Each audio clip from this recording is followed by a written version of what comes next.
Au judiciaire, maintenant, série de perquisitions liées à Al Boivin. Bonsoir, Félix. Bonsoir, Sophie. On veut s'attaquer aux ressources financières d'un des fugitifs les plus recherchés au Canada. La SQ pense qu'il y a des suspects qui sont liés à cet homme-là dans la région de Montréal. Exactement. On est venu s'attaquer aujourd'hui à l'approvisionnement de Al Boivin, ce fugitif du Saguenay-Lac-Saint-Jean, toujours en cavale.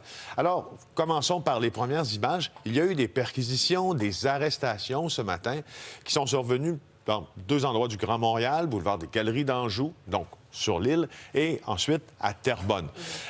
Des gens qui ont déjà frayé, en tout cas ce sera testé devant le tribunal, mais qui ont déjà frayé d'ailleurs avec le crime organisé traditionnel italien et qui là sont soupçonnés par la police d'avoir fourni, entre autres en stupéfiants, l'organisation d'Al Boivin, qui s'en sert pourquoi? Bien, qui s'en sert pour financer sa cavale, bien sûr. C'est pas tout. Il y avait eu des perquisitions aussi au cours des derniers jours, vendredi dernier, chez la mère d'Al Boivin. En principe, c'était pour trouver des stupéfiants, mais on a aussi finalement trouvé, pas chez elle, mais ailleurs, de l'argent, près de 340 000 $, plusieurs kilos de cocaïne et surtout, Sophie, surtout, des téléphones portables. Parce que la police pense que ce sont peut-être ces téléphones-là qui vont faire le lien entre les communications qu'aurait Boivin et certains individus qui pourraient nous mener où il se trouve. Mais Félix, ça fait vraiment très longtemps qu'il est en cavale? Ben oui, j'attire votre attention sur le tableau tout juste à vos côtés, Sophie.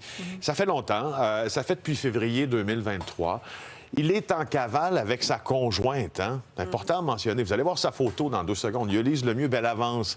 Alors, elle est avec lui. Les deux ont des alias, donc fonctionnent ou vivent sous de fausses identités. Et notons une chose.